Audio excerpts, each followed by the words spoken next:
चौकीदार दफादार कई दिनों से मांग कर रहे हैं कि हमारे आश्रितों को बहाल किया जाए, क्योंकि जब अंग्रेजों का जमाना था उस दौरान हमारे दादा परदादा ने चौकीदारी की, दफादारी की, लेकिन अब जब पेमेंट अच्छे मिलने लगे हैं तो सरकार जो है अब नियुक्ति करने लगी।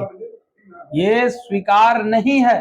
2014 से लेकर के 2025 तक जितने आवेदन दिए गए हैं सभी को बहाल किया जाए, यानी आश्रितों को बहाली किया जाए, इसके लेकर के मांग कर रहे थे गर्दनी बात, लेकिन फिर भी सरकार नहीं सुनी है। इसी मुद्दे पे बात करेंगे। हमारे साथ मौजूद हैं राष्ट्रीय लोक मोर्चा के अनुसूचित जाति के प्रदेश अध्यक्ष अशोक राम जी। ये भी दलित ही हैं, दलित का मुद्दा है, उठाने के लिए चले आए हैं। अशोक जी अनुसूचित जाति के प्रदेश अध्यक्ष हैं। अनुसूचित जाति के पासवान समुदाय के लोग जो हैं अब मांग कर रहे हैं, मांग ये कर रहे हैं कि चौकीदारी और दफादारी इसमें हमारे आश्रितों को बहाल किया जाए।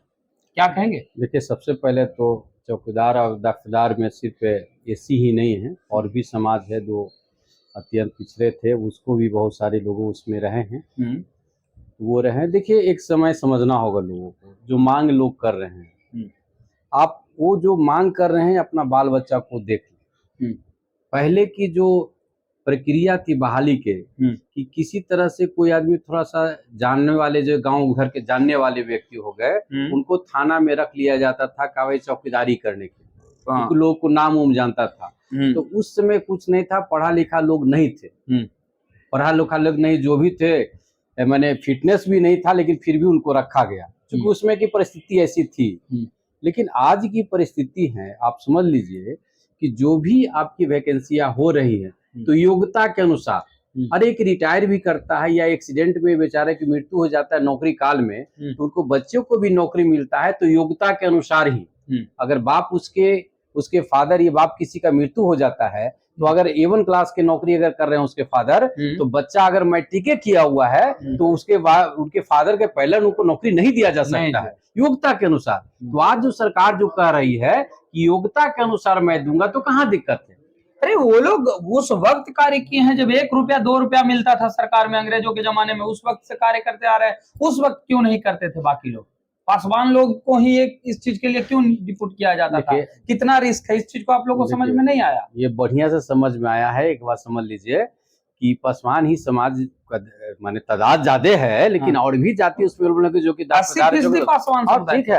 ठीक है, बात आप सही कर रहे हैं। लेकिन एक बात समझ लीजिए कि समय के आज के डेट में नौकरी चाहते आश्रितों की, अपनी नौकरी की बात नहीं करें, उनका दादा भी नौकरी किया, उनका बेटा भी नौकरी किया, दादा 1 रुपया में किए हैं, ठीक है। उस समय 1 रुपया का वैल्यू था, उस समय जो वैल्यू था, आज के डेट में आज का वैल्यू अलग है। तो उस समय उन्होंने, उनके दादा ने किया, उनको बेटा ने किया। लेकिन आज की जो परिस्थितियां हैं, आज जो सरकार जो वैकेंसियां निकाल रही है, आज पूर्णतः कंप्यूटराइज किया जा रहा है, थाना को सब चीज अपडेट किया जा रहा है। तो निश्चित रूप से योग्यता के अनुसार ही नौकरी की अगर मांग करें तो समझ में आता है। लेकिन आज बताइए कि कोई अंगूठा छाप है, वो कह रहा है कि मेरे दादा भी नौकरी करते थे, मेरे दादा की जगह अंगूठा छाप नौकरी होनी चाहिए, तो संभव है क्या? नहीं। सरकार जरूर कर रही है कि नियमावली के अनुसार, हम योग्यता के अनुसार देने के लिए, सरकार कहाँ नकार कर रही है? नकार नहीं रही है। ये लोग मांग कर रहे हैं कि 14 से 25 तक जो आवेदन किया जा चुका है उसको आप बहाल कर दीजिए, फिर आप ये ऐसा थोड़ी होता है कि वो जो कहेंगे सो हो जाएगा। सरकार नियमावली के अनुसार करेगी ना कोई काम। कोई भी सरकार जो करती है योजनाबद्ध जो तरीका है उसी से करेगी ना। हम मांग कुछ कर दे तो उसको मान लेंगे क्या? अरे भाई, प्रोसेस है कि सरकार निकाल रही नौकरियां। हमारे सरकार, नीतीश कुमार की सरकार ने सबको नौकरी देने के लिए तो, अरे नौकरी की तो झड़ी लगा रखी है, लेकिन अनगर ढंग से अपनी मनमानी करके दबाव बना के सरकार को नौकरी कोई ले ले, ये नीतीश सरकार के राज में नहीं हो रहा, होने वाला है। इसलिए ये लोग जो मांग कर रहे हैं, मांग करे कि होना चाहिए, मानते हैं, लेकिन योग्यता के अनुसार जो दस्ता निकालती है कि इसके ये फुलफिल कर रहे हैं तो नौकरी होनी चाहिए। अब ये कहेंगे अंगूठा छापने, हमने पढ़ा नहीं, फिजिकल नहीं है, उसके बाद भी कहेंगे नौकरी मेरे उसी पर पेपर पर दे दीजिए, कहां से संभव है? इसलिए मैं कहना चाह रहा हूं कि योग्यता के अनुसार नौकरी मिलेगा, और ये लोग मनमानी करके नौकरी लेना चाहते हैं, ये उचित नहीं। चलिए, तो ये थे हमारे साथ अनुसूचित जाति के प्रदेश अध्यक्ष आरएलएम के अशोक राम, जिनसे आपने तमाम बातें सुनी। फिलहाल इस खबर में इतना ही।